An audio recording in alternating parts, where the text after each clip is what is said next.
City India news Telugu. ఎందుకు operations అన్ని success కావు, ఓన్లీ కొన్ని సక్సెస్ అవుతుంటాయి అనే దాని గురించి చిన్న 4 పాయింట్లు చెప్తాను.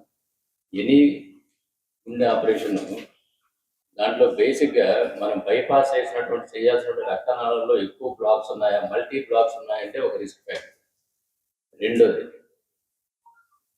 ఎల్వి డిస్ఫంక్షన్ అంటారు, ఇదే పంపింగ్, హార్ట్ పంపింగ్ 27% అంటే నేను చదువుకున్న రోజుల్లో ఆ సర్జరీలు చేసేవాళ్ళం కాదు. మేమే ఎందుకు రిస్క్, తలనొప్పి ఎందుకు, ఏమన్నా అయిపోతే మళ్ళీ ఇంటి వచ్చి మాకు అలా పడుకోవడం ఎన్ని అవసరం అని చెప్పేసి మేమే వదిలేసేవాళ్ళం. ఆ రోజుల్లో అసలు చేసేవాళ్ళం కాదు. నేను 20 years బ్యాక్ నేను ఎంసీఏ చేసినప్పుడు నిమిషం. ఇప్పుడు రానంటే టెక్నాలజీ, ఎక్స్పీరియన్స్ ఇవన్నీ వచ్చిన తర్వాత చేస్తా ఉన్నాం ఇప్పుడు.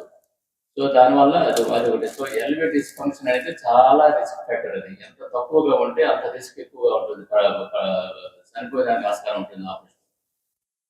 దాని తర్వాత మూడోది షుగరు, ఇవన్నీ కూడా ఇంపార్టెంట్ ఫ్యాక్టరే. షుగర్ ఎంత ఎక్కువగా ఉంటే అంత ఇన్ఫెక్షన్స్ అన్నిటి రావడము, దాని తర్వాత హార్ట్కి మనం బైపాస్ చేసిన రక్తం రావడం, మళ్ళీ వెంటనే బ్లాకులు రావడం అటువంటివి కూడా జరుగుతూ ఉంటాయి. సో ఇవి ఇంపార్టెంట్ రిస్క్ ఫ్యాక్టర్స్. నాలుగోది సర్జరీ ఎక్స్పీరియన్స్ కూడా చాలా ఇంపార్టెంట్. ఏదో ప్రతి సర్జరీ నేను ఎంసీ చేశాను, నేను కార్డియాక్ సర్జరీలో నేను చేసేస్తాను ఆపరేషన్ అనుకోవడం కూడా అది అందరూ చేయలేరు. ఎందుకంటే మన ఎవరెస్ట్ పర్వతం ఎక్కడము, చిన్న కొండ ఎక్కడం ఎంత తేడా ఉంటుందో అంత ఉంటుంది. గుండె సర్జరీలో ఎక్స్పీరియన్స్ అనేది చాలా ఇంపార్టెంట్. ఎందుకంటే అవి ఉండేది 2 millimeter సైజు రక్తనాళాలు ఉంటాయి. ఆ 2 millimeter సైజు రక్తనాళాలకి ఇంకొక 2 millimeter సైజు రక్తనాళాన్ని మనం కుట్టితే దాంట్లో బ్లడ్ పోవాలి. ఆ కుట్టినప్పుడు ఎడ్జ్ టు ఎడ్జ్ బ్లైట్స్ తీసుకోవడం అనేది ఒకటి. రెండోది ఏ రక్తనాళం బ్లాక్ ఎంత ఉందనేది మనకు ఒక ఐబాలింగ్ ఎక్స్పీరియన్స్ అంటారు దాన్ని, అటువంటివి కానీ.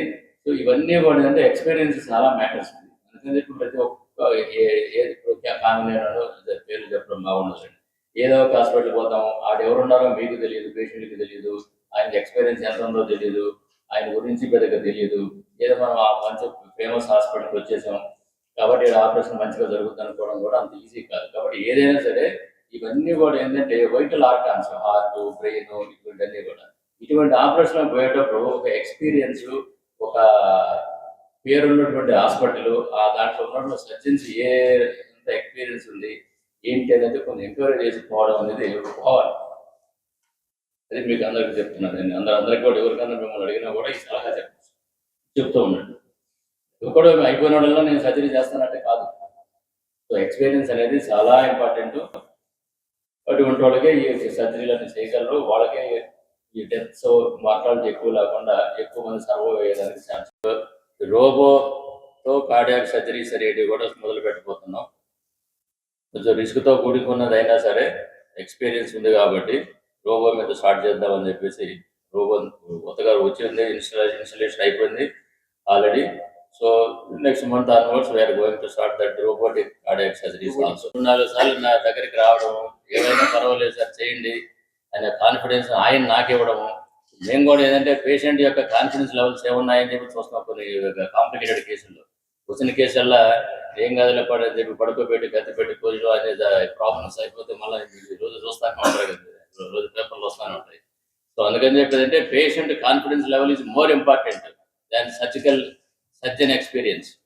సో పేషెంట్ మన దగ్గరికి కాన్ఫిడెన్స్తో వస్తే మాకు కూడా చాలా కాన్ఫిడెన్స్ ఉంటుంది. ఏం కాదులే చేద్దాము, దీన్ని ఎలాగైనా సరే మనం రక్షిద్దాం, మంచిగా ఆపరేషన్ చేద్దాం అని చెప్పేసి అది ఉంటుంది. అలా కాకుండా అంటే ఆయన అదే సార్ మీరు ఎట్టేనండి బతికించండి, మా చేతిలో కొన్ని ఉండవు. ఎంతవరకు మా దగ్గర ఉంటాయని చెప్పి కొంచెం లిమిటేషన్స్ ఉంటాయి మాకు కూడా. ఎందుకంటే మేము కూడా దేవుడిని నమ్ముతాం. ఆ దేవుడు అందరికీ ఒక లిమిటేషన్ అనేది పెడతాడు ప్రతి ఒక్కరికి కూడా. సో ఆ విధంగా ఆయన కాన్ఫిడెన్స్ ఇవ్వడంతో నేను ఆయనకి ఆపరేషన్ చేయగలిగినాను. లేకపోతే అంత ఈజీగా అయ్యే ఆపరేషన్ అయితే కాదు ఈయనకి. ధన్యవాదాలు తెలియజేసుకుంటూ పునర్జన్మనిచ్చిన వెంగళరెడ్డి సార్కు ప్రత్యేక ధన్యవాదాలు తెలియజేసుకుంటున్నాను. యశోద నాకు అంతకుముందు ఎక్స్పీరియన్స్ అయితే లేదు, కానీ అక్కడికి వెళ్ళడం జరిగింది. అతను క్రిటికల్ ఉన్నా పర్వాలేదు, వెంగళరెడ్డి సార్ బాగా చూస్తారు, సార్ ఎక్స్పీరియన్స్ బాగుందని నెట్లో కూడా చూస్తే సార్ 100% సక్సెస్ వచ్చింది. ఉన్నందుకు ఇంకా సార్ ముందే చెప్పాడు, కొంచెం క్రిటికల్ ఉంది, భయపడకు, మీరు ధైర్యంగా ఉంటే మంచిగా అవుతుందని చెప్తే ఇక యశోద వెళ్ళడం జరిగింది. ఆపరేషన్కి వెళ్ళేటప్పుడు ఫస్ట్ కాన్ఫిడెన్స్ ఉన్నారు, కానీ మా మిత్రులు మా ఫ్యామిలీ మెంబర్స్ అంతా వెళ్ళేటప్పుడు అందరూ కొంచెం నర్వస్ అయ్యారు. కానీ సార్ కొన్ని 2-3 విషయాలు నాకు ముందు ఉమ్,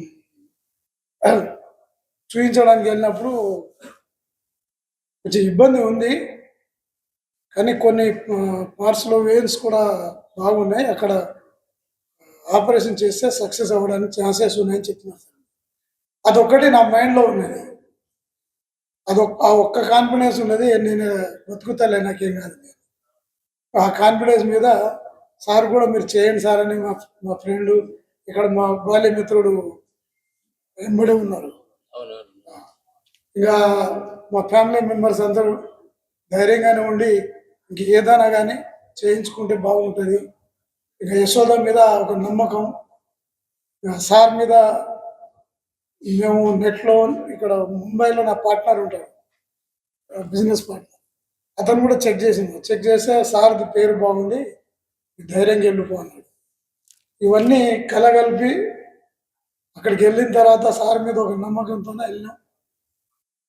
సార్ చేతివాటం బాగుంది, నాకైతే పునర్జన్మని ఇచ్చి చాలామంది అన్నారు, మీ సార్ కూడా మీకు అయింది అంత ఈజీ ఆపరేషన్ కాదు అది.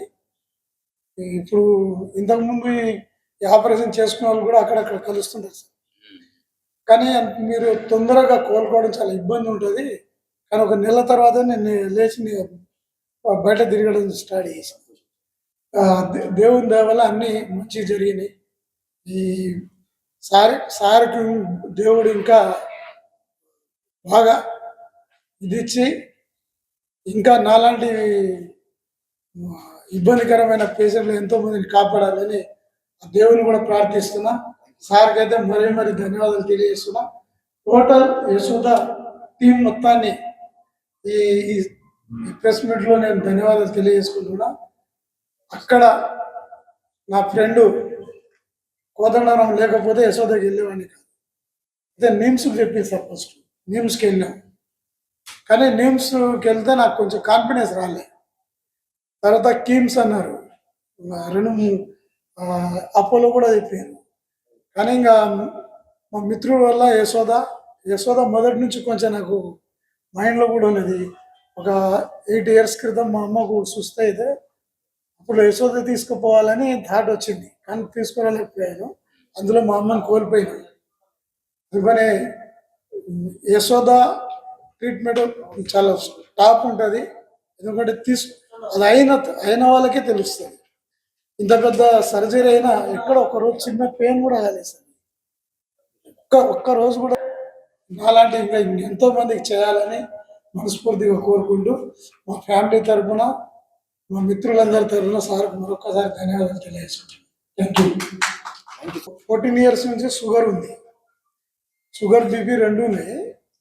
అయితే అందులో నేను యాక్టివ్గానే ఉంటుండే, కానీ సడన్గా ఒకరోజు రాత్రిపూట కొంచెం పై తిరిగినట్లయింది.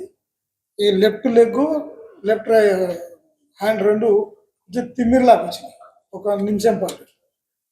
ఆ రోజే ఒక గంట లోపల 2 సార్లు వచ్చింది. మళ్ళీ నెక్స్ట్ డే మార్నింగ్ మళ్ళీ 2 times వచ్చింది అట్లే. ఇంకా డౌట్ వచ్చి ఏదో కొంచెం పారాలసిస్ ఛాన్సెస్ నాకు కనిపిస్తాయని మహబూబ్ నగర్ ప్రదీప్ గుబ్బా అని మన ఆరోగ్య హాస్పిటల్కి వచ్చి చెక్ చేయించాను. అక్కడ MRI అన్ని చేసిన తర్వాత ECGలో కొంచెం ప్రాబ్లం చూపించింది.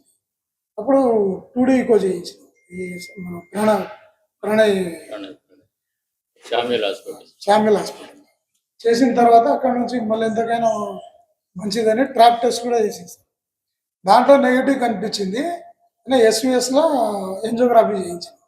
అంటే దాంట్లో మల్టీప్లాక్స్ ఉన్నాయి. మల్టీప్లాక్స్ ఉండి తర్వాత ఇంకోటి ఏంటంటే హార్ట్లో ఒక కొంత పార్ట్ కూడా డెత్ అయిందని అక్కడ మన విజయానంద నిమ్స్కి వెళ్ళిన తర్వాత అక్కడ సర్జన్ సార్ ఏం చేసినట్టే విస్టా డయాగ్నోసిస్ అని మన హైదరాబాద్లో ఉంటుంది. అది హార్ట్కి సంబంధించిన క్యాడియాటిక్ ఎంఆర్ఐ చేస్తారు. అక్కడ అది చేయించినాం. అది చేయిస్తే దాంట్లో 27% హార్ట్ పంపింగ్ చేస్తుందని పంపింగ్ అనేది అంత తక్కువగా ఉందన్నమాట. చాలా తక్కువ ఉన్నది. ఇప్పుడు అబో 60% ఉండాలన్నారు. అయితే 27% వర్క్ చేస్తుంది. అప్పుడు మా ఫ్రెండ్ గుర్తుకొచ్చింది. అరే కోదండరామ్ మన యశోదాలో ఉన్నాడు కదా, ఇంక యశోదకి వెళ్దాం కానీ మా ఫ్రెండ్ త్రూ ఇంకా యశోదకి వెళ్ళాం. యశోదకి వెళ్తే ఇంకా సార్ను కన్సల్ట్ అయ్యాం. ఇది ఏమంటారు దాని పేపర్ అదే వచ్చింది, మీరు బైపాసే చేసుకోండి, కొంచెం క్రిటికల్ ఉంటుంది, రిస్క్ అయినా ఇంకా బైపాసే చేసుకోవడం, దీనికి అంతా వేరే మార్గం ఏం లేదన్నారు. ఇక దేవుని మీద నమ్మకం, సార్ మీద నమ్మకం పెట్టుకొని ఆపరేషన్కి వెళ్ళినాం, సక్సెస్ అయినాం. ఇక అందుకని మా అమ్మ నాకు ఒకసారి జన్మనిచ్చింది, సార్ నాకు రెండోసారి పునర్జన్మ ఇచ్చింది. ఆ దేవుని దయ వల్ల సంతోషము. సార్కు మరొక్కసారి ధన్యవాదాలు తెలియజేస్తాను.